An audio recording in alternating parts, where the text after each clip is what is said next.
Assalamualaikum warahmatullahi wabarakatuh. Bismillahirrahmanirrahim. Subhanalladzi asra bi 'abdihi lailan. Kula terangno saking mulai asbabun nuzul. Rata-rata ulama itu berpendapat bahwa asal mula Isra itu sebagai hiburan. Hiburan dari Tuhan, Allah nyukani pelipur larang niku saat Nabi ngalami dua kesusahan. Itu periode Mekah itu periode tersulit Nabi karena beliau itu sudah minoritas, kaum minoritas kecil, miskin, terus pendukungnya tidak ada. Satu-satunya yang menggaransi, yang menjamin Nabi tidak dibunuh itu karena beliau dilindungi oleh sinten pamanipun, sinten Abu Thalib. Dan termasuk lagi secara kasta sosial ekonomi beliau tinggi karena punya istri yang saudagar kaya. Gini ku Sayyidah Khadijah. Tapi ternyata orang yang selama ini benar-benar di belakang Nabi, baik secara materi maupun moral, sing entek-entekan berjuang, ternyata wafat. Khadijah Abu Thalib wafat. Terus dikenal tahun itu tahun Amul Husni, tahun kesusahan. Sudah gitu niki sing termasuk ilmiah. Sudah gitu secara ilmiah psikologis kejiwaan Nabi terguncang. Niki rungokno tenan niki ngaji. Terguncang itu karena secara mitos keyakinane tiang Arab niku pun kadung kedikte embek keyakinan yang ditanamkan ulama-ulama Yahudi dan Nasrani. Nggih, kula baleni malih nggih. Kafir Mekah itu orang-orang bodoh, orang-orang enggak terpelajar. Mereka itu punya satu mitos, satu keyakinan yang ditanamkan oleh tokoh-tokoh intelektual Yahudi maupun Nasrani. Apa keyakinan itu? Bahwa kenabian itu yang paling mungkin kalau orang itu dari turunan Bani Israel. Orang mungkin Nabi kok ora turunane wong Yahudi atau wong Nasrani. Sehingga ketika Nabi mendakwahkan diri sebagai Nabi, mereka bilang antakulu innama unzilal kitabu ala ta'ifataini min qablina. Nak jenenge wahyu harus tidak jauh-jauh sangka turunan-turunan Yahudi. Sebab itu banyak cerita di Quran, cerita konsultasi tiang kafir Mekah pada tokoh-tokoh Yahudi. Setelah konsultasi ya disesatkan. Orang mungkin Nabi kok nemu ummiyin, bintuk-bintuk untuk apa? Wahyu. Bodoh-bodoh dadi Nabi rak kita, orang Muhammad. Ini kalau cerita sejarah. Sehingga saat Nabi ngaku Nabi, niku kayak sudah jadi mitos. Nabi itu tidak boleh jauh-jauh dari Palestina. Karena Nabi Ibrahim orang Palestina, Nabi Isa orang Palestina, Yahya Zakaria juga orang Palestina, Nabi Musa juga orang Palestina. Semuanya itu tidak jauh-jauh dari komunitas Baitul Aqsa. Ini ku masjid Baitul Maqdis atau Baitul Muqaddas. Lah itu wong kafir pinter, saking kepengen nyudutno Nabi Muhammad itu sampai Nabi mesti ning Palestina, ya mesti roh cerita-ceritane Nabi ning Palestina. Ya aku apa tau roh Palestina? Setelah kau detail-detail, nak kau pancen roh itu pintu masjid ning Palestina Baitul Aqsa jumlahnya piro, terus madhepe ning ndi wae. Jadi bahwa Nabi ngeklaim diri sebagai Nabi yang bisa membaca malakutas samawati, baca alam-alam gaib, niku dites nak iso tenan. Saiki aku takok jumlah pintu Baitul Maqdis piro. Niki peringatan kangge santri-santri bahwa semua Nabi itu di luar dites fisik. Artinya zaman Nabi sholat ning masjid kayak teletong unta terus disiksa Abu Jahal itu hanya ujian-ujian fisik. Tapi di luar itu sebetulnya Nabi juga mengalami ujian-ujian intelektual.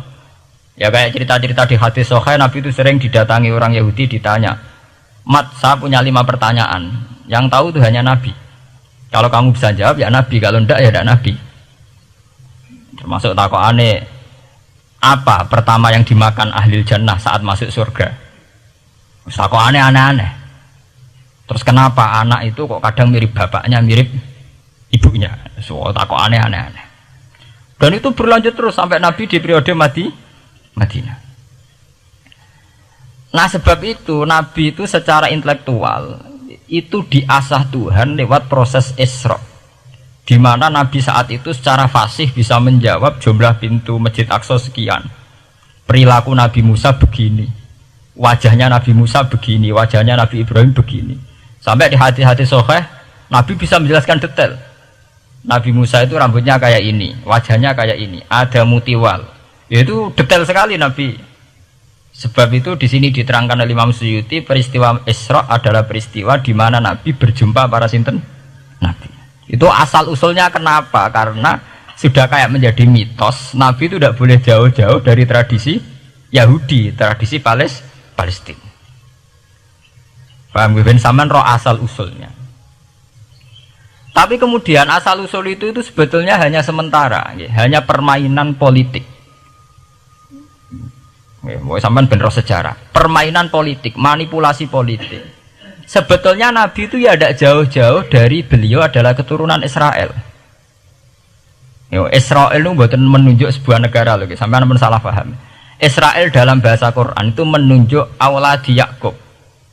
Israel menjadi negara kan baru kemarin setelah diberi kemerdekaan Inggris, paham ya? Israel sebagai negara kan baru apa? Kemarin. Sehingga istilah Israel di Quran maupun di hadis adalah menunjuk auladi Yakub. So intinya di antara anak Nabi Yakub ono jenenge Yahuda. Yahuda di turunan-turunan itu mimbani Yahuda niku diarani bani napa? Israel. Ternyata setelah dirunut Nabi Muhammad itu ada beda jauh dengan keluarga Israel. Karena Nabi adalah turunannya Nabi sinten Ibrahim.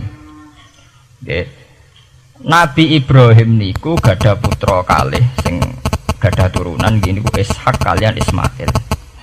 Ismail kalian Nabi Ibrahim disalap teng Mekah. Gini ku sing disebut Quran inni askantu min dzurriyyati biwatin ghairi dzi sar'in inda baitikal muharram. Terus saking Nabi Ismail nurun-nurun ngantos Sayyid Adnan. Ya, mulane nak teng berjanji disebut wa adnanu bila raibin intadzawil ulumin nasabiyya ila dzabihi Ismail nisbatuhu wa muntama. Secara teori ilmu nasab Sayyid Adnan jelas-jelas wa adnanu bila raibin intadzawil ulumin nasabiyya ila dzabihi Ismail nisbatuhu wa muntama. Tapi yang menjadi masalah, yaitu tadi saya sudah bilang, seakan-akan Nabi Muhammad itu orang yang benar-benar berbeda dari dinasti itu, dari keturunan itu. Karena orang Yahudi, orang kafir Mekah di kepentingan menggagalkan kenabian Muhammad, sehingga dilecehno Muhammad bin Abi Kabsah. Oh Muhammad yang cilik di rumah tukangan wedhus. Jadi, gue nak seneng kiai kan. Inna akramakum indawi atqakum. Cek ben Karlan, cek Karmin pokoknya takwa ya kia. Ya, itu enak lagi gedeng kiai iku kan. Anake Karlan kok kakean tingkah. Lah dhisik wong Mekah ya ngoten niku. Jadi nak muni Muhammad bin Abdullah bin Abdul Muthalib cek terhormat. Mereka adalah orang-orang bangsawan di seputar Quraisy. Nabi itu kastane Quraisy. Jadi kalau Muhammad bin Abdullah bin Abdul Muthalib cek ketok terhormat. Wong kafir pinter nang istilahna ora Muhammad bin Abdullah. Muhammad bin Abi Kabsah, mereka cilik Nabi tahu dirumat, cara kene ya Karlan yang penjara desa. Mulane Nabi tahu angon wedhus, mereka tahu de bapak angkat sing tukang napa? Wedhus. Lah wong Mekah pinter, dididik wong Yahudi. Kena istilahnya aja Muhammad bin Abdullah bin Abdul Muthalib, iku cek kekerenan, terlalu napa? Keren. Jadi Muhammad bin Ibnu Abi Kabsah. Di wong nak seneng Pak Harto kan Soeharto jenderal besar. Nek sing gedeng wong kemusuk kan repot ya. Terus nyebut desa asli ini asal nak seneng bupati ya jadi bupati orang nomor 1 di Bojonegoro nak gedeng golekno asal usule. Sing ngoten mun sunatullah mulai riyen sampai kiamat ya. Sunatullah liyati qad khalas napa? Mengqabl. Walanta jali sunnatil lain napa? Tabdila. Ya akan begitu. Nah sehingga peristiwa Isra itu satu peristiwa rohani ya. Selain peristiwa rohani nanti akan diwajibkan sholat, juga ada peristiwa intelektual, ada pengajaran intelektual bahwa semua nabi itu harus punya tradisi yang sama, punya karakter yang sama. Jika nabi dalam proses Isra itu dipertemukan dengan Nabi Ibrahim, Nabi Musa, nabi-nabi yang lain. Dan diskusi di situ juga ada diskusi-diskusi. Paham ya? Niki penting ya, penting kalau terangkan karena kalau tanpa tradisi yang berkelanjutan ya, sing disebut tenggene thariqah jenenge as-sanad al-mu'tabar, sanad sing mu'tabar utawi nak tenggene pondok-pondok kitab disebut sanad sing muttasil. Ini nanti semua tradisi kenabian akan melenceng. Kalau melenceng itu ngeri. Karena setiap orang dia mesti gada subjektivitas sendiri, punya versinya sendiri. Sehingga semua nabi harus model istilah politik itu punya platform yang sama, punya karakter yang sama, punya model yang apa? Sama. Nah, sebab itu secara intelektual Nabi Muhammad itu dikenalkan oleh karakter para nabi-nabi dulu. Detail. Satu Quran 30 juz. Andai kan sampai hafal Quran. Sampai ngurunut sejarahnya coba. Kita ini kan kadung dibentuk. Artinya kita ini ya alhamdulillah sudah kadung kebentuk, tahu sejarah para nabi. Tapi asal usulnya kita tahu lewat kitab yang namanya Al-Quran. Supaya apa? Nabi Muhammad itu dibimbing bahwa Quran atau ajaran beliau benar-benar musaddiqal lima baina yadeh, benar-benar selaras dengan ajaran sebelumnya. Mulai ajaran yang bersifat samawi sampai hal-hal yang basariyah, yang menyangkut tabi'ah apa? Basariyah. Kalau contohnya ngeten, misalnya begini. Nabi Muhammad disejarahkan Nabi Ibrahim, beliau punya problem. Problem itu berupa punya bapak atau paman yang tidak Islam. Bahkan nak neng ceritane kiai-kiai desa dari Nabi Ibrahim cilike kon adol patung. Terus didol meniki patung, ya ora manfaati ra mudarati, mbok tuku ya karepem ora napa karepem. Mbok ono sanate mbok ora, pokoke cerita itu populer.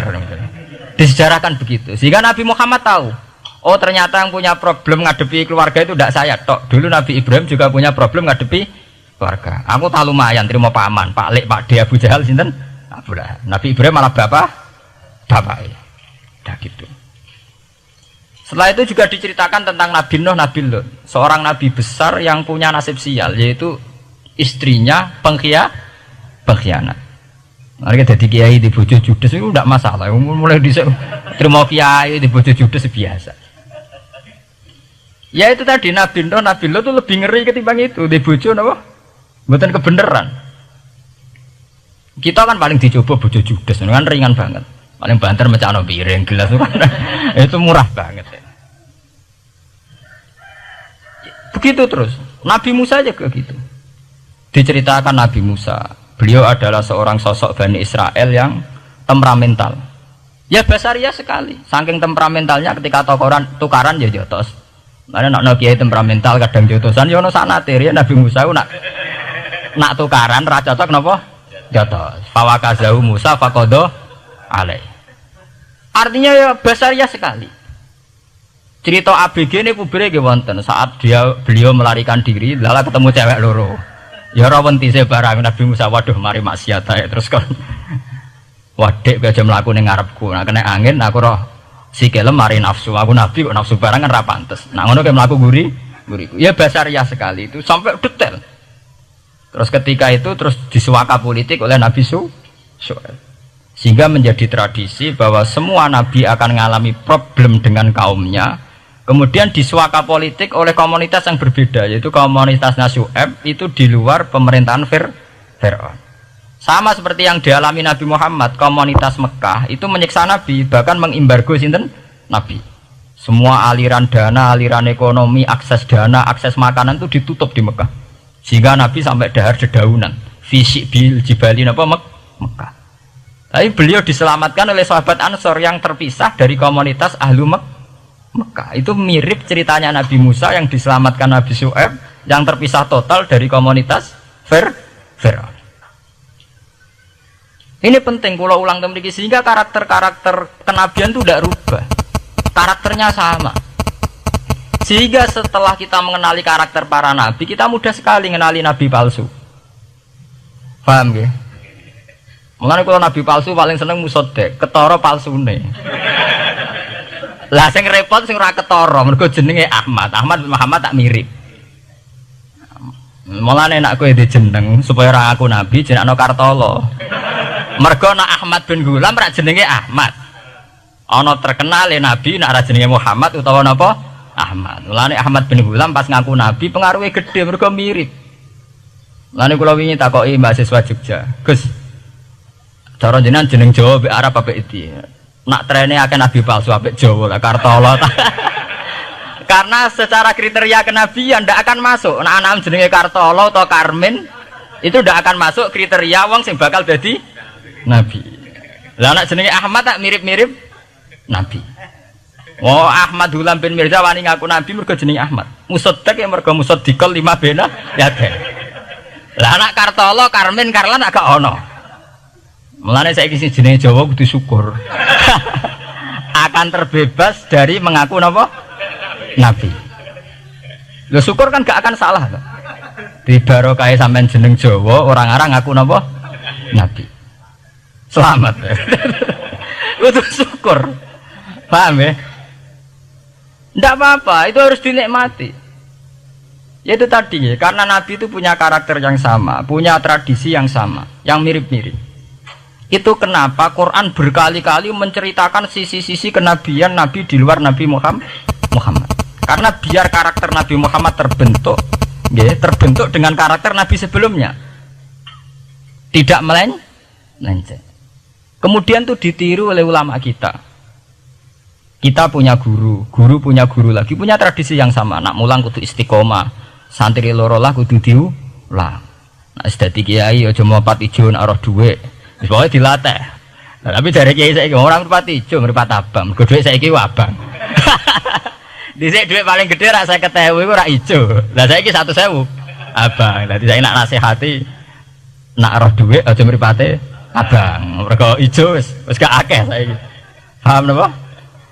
Kena akal-akalan ngoten njen repot. Tuh gara kula di santri dablek, nek di bojo aja moro tangan. Kula mboten moro tangan, kula saduk, moro sikil. Kena anekdot ngono rusak. Adu-adu ning bojone. Bojone loro, bareng bojone nguwak. Kowe jare rabi Pak ning njaba, bojone jare loro fitnah. Sing bener telu. Ayo kan repot. Ketemu cangkem elek rusak kabeh. Fitnah udah nak loro. Sing bener apa? Telu. Lah sakniki mun politik ngoten nggale saya sebagai pejabat tidak pernah mengkorupsi 1 sen pun uang rakyat. Wong edan tapi korupsi ya sak sen. Ngomong ra waras tapi korupsi napa? Sak sen. Ngono miliaran tok. Korupsi napa?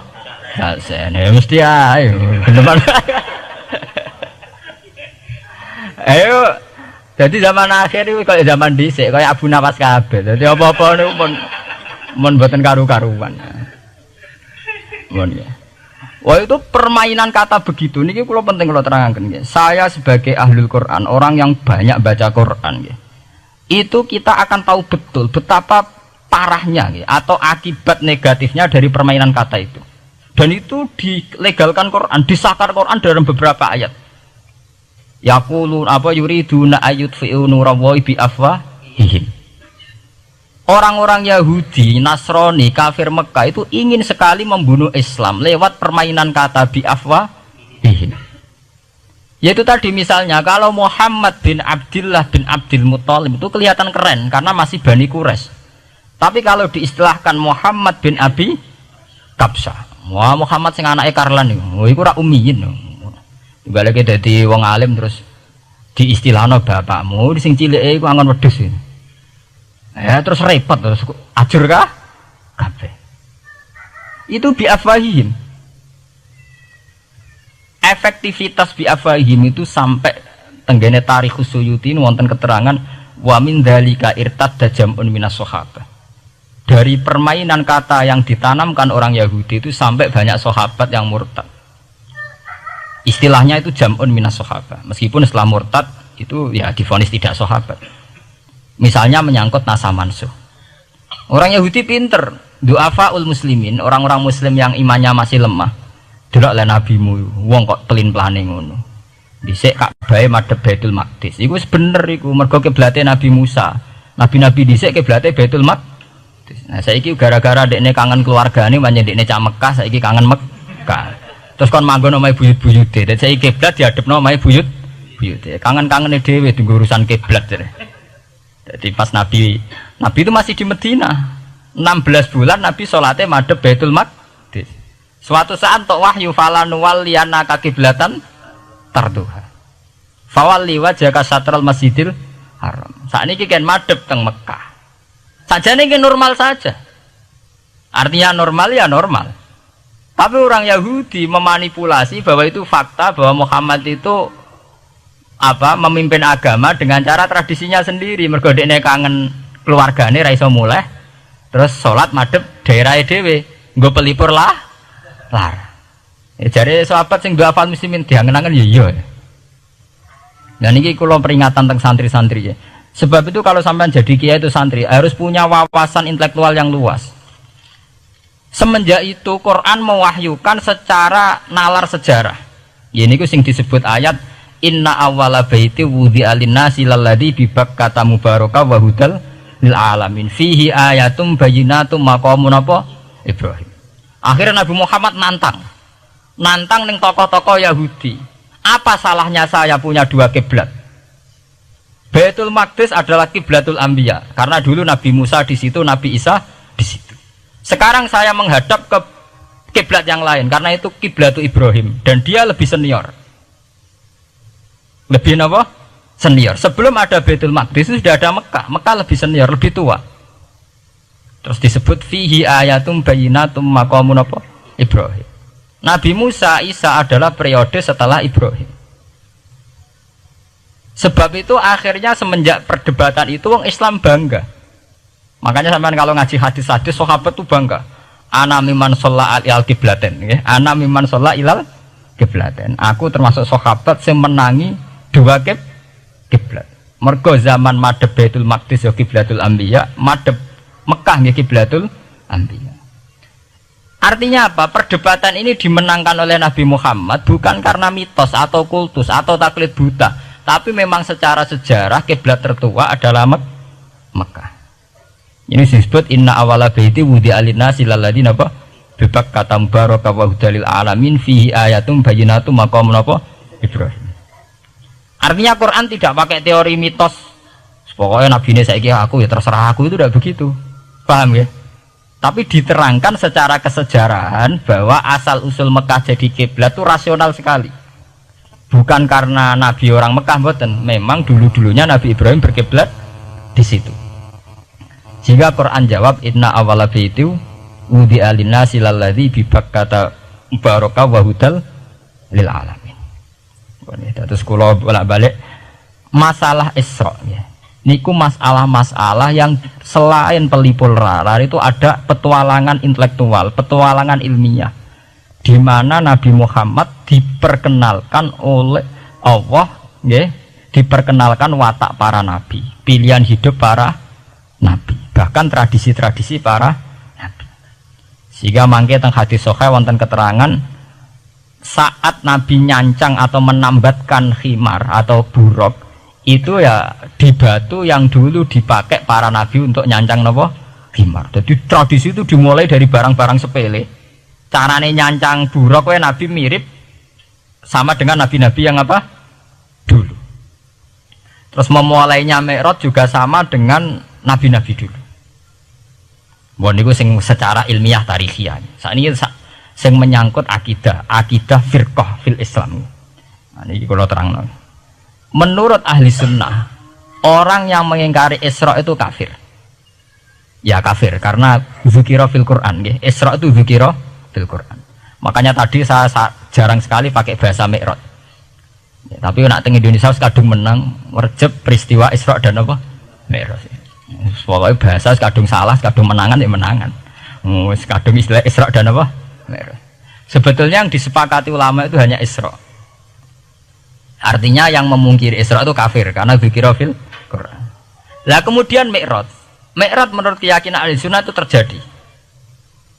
Setelah terjadi itu masalahnya biruhi wa jasadihi jami'an ma'an atau biruhi faqat. Nah, kemudian menjadi firqah-firqah yang macam-macam.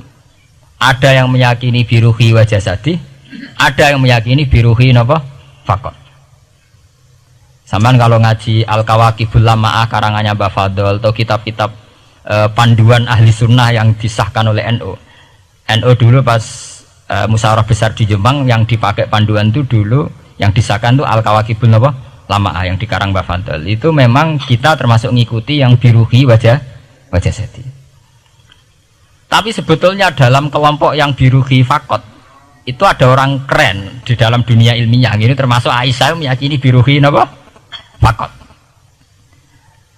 Ya, tapi itu sudah masalah-masalah kemudian berkembang menjadi di luar masalah firqah, terus menjadi masalah said, masalah pengetahuan. Kalau masalah pengetahuan tentu kita ini terus masalah kan, artinya masalah itu kalau iman diukur dengan akal ya kadang tidak sambung. Wah itu mokal, orang dengan kecepatan sekian pasti hancur. Dan agama ukur akal terus ya repot. Wong dipendem sudah dibalung ya dibalung, dibakas tangi barang. Jadi sing disoal ora mek rotok kabeh napa? Disoal. Manjen masalah manusia itu masalah-masalah sing ya begitu. Oke. Bon niku mboten penting. Nah, itu terus kemudian menjadi firqah. Terus kemudian ada hadis-hadis yang menerangkan proses Nabi dialek dengan para nabi. Kayak ketemu Nabi Musa, Nabi Ibrahim, terus Nabi Idris, Nabi Isa, Nabi Musa. Itu terus diterangkan di hadis-hadis sahih. Ini kalau balik tentang keterangan wau, sebetulnya pertemuan-pertemuan ini itu dimaksudkan Nabi biar punya tradisi yang sama dengan nabi-nabi sebelumnya. Karena ini penting ya. Sama nek sira rasane dadi kiai. Niku krasa banget. Misalnya kita ya. Kita akan dididik ala pesantren misalnya. Kita punya kiai-kiai yang punya tradisi. Misalnya nak rawong nakal, wong minum astagfirullahaladzim, wong kok ngono kan gitu. Ya hanya begitu. Sehingga wis kaya identik angger kiai NU atau amalia NU iku rawani naboki wong sing nyabu. Ya rawani nyaduki wong sing lagi minum. Kemudian itu dianggap satu kekurangan atau apa, walhasil kemudian lahir kayak FPI, orang yang tidak menerima metode itu. Tapi sudah kayak ada janjian tuh begitu. Kiai paling anti kemungkaran lah itu. Masa kiai paling kerengo sapa mbok terkenal kerengo. Mereka tidak punya catatan repot bahwa mereka pernah jotosi wong minum. Masih sing sering jotosi santri lah itu tetap rata wono terkenal jotosi napa? Wong sing mabuk, wong sing minum. Itu sudah kayak tradisi. Dulu zaman Basim Asari Jombang terkenal ijo be abang, sing wabang ya abangan tenan. Sing ijo. Tapi tidak ada catatan sejarah kiai jotosan be pemabuk. Ya memang kayak kita sudah punya tradisi nak roh kemungkaran itu menang kalah itu lewat proses bil hikmati wal mau'izatil hasanah. Kita ini kayak punya tradisi nak roh kemungkaran milih model Nabi wa mahdi qaumi fa innahum la ya'lam. Itu ya kayak ada janjian begitu. Meskipun kita sebagai orang alim ya tahu nahi mungkar itu wajib. Nahi mungkar itu begini-begini, tapi ya praktek kita tidak pernah begitu. Ya, kalau di Timur Tengah kebalikan.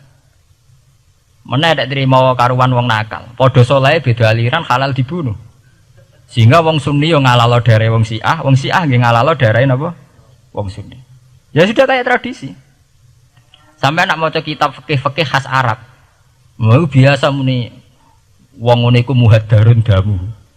Padahal ya wong soleh, wong Islam di mazhab apa ini disebut darun apa? Damu.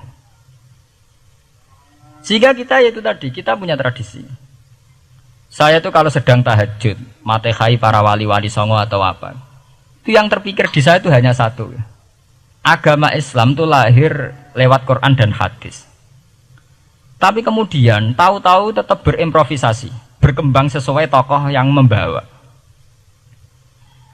Samaan kalau melihat Islam di India dulu sampai perang besar-besaran, kemudian zaman Abul A'la Al-Maududi, zaman periode Muhammad Iqbal, sampai India pecah, kemudian jadi Pakistan yang bernegara apa? Islam, karena banyak konseptor Islam yang tidak setuju negara sekuler. Akhirnya mereka misah jadi negara Islam Pakistan. Kemudian Timur Tengah juga begitu. Karena Timur Tengah sudah Islam semua, masalahnya itu diislamkan ala Sunni atau ala Syiah.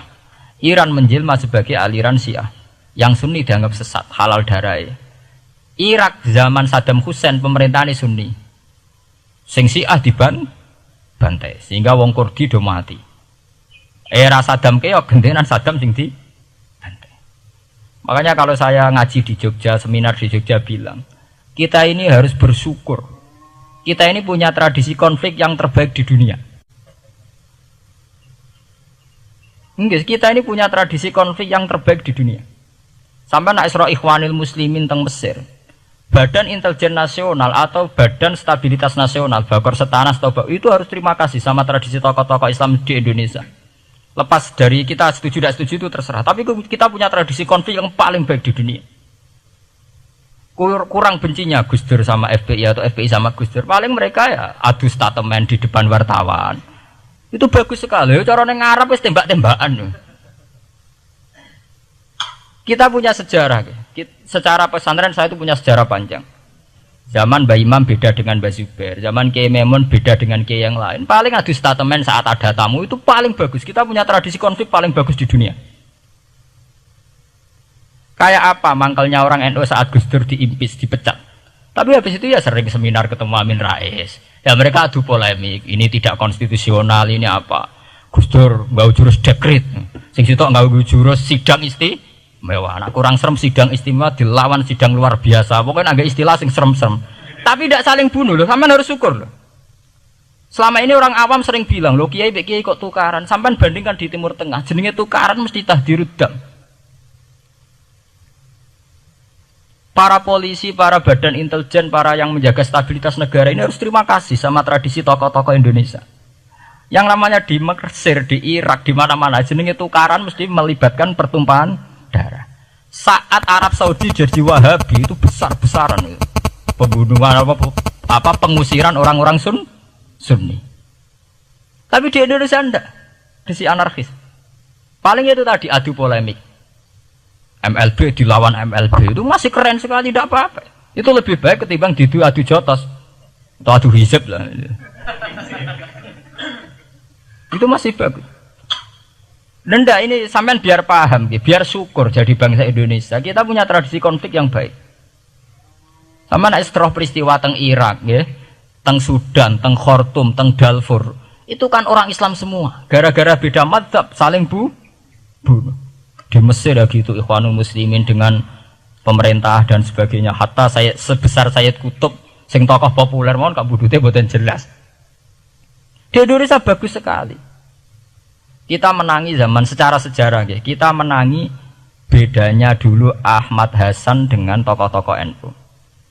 Kulo nu menangi secara sejarah sering baca.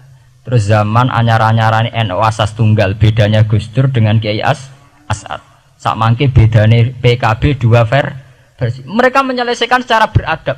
Lewat pengadilan, kok pengadilan kalah lewat MA, beradab sekali. Kita harus bersyukur. Dibanding penyelesaian konflik kayak di Irak, kemudian ngundang Amerika, akhirnya sekarang kacau balau. Di Timor Leste yang latihan bikin Ramos Hurtadi suduk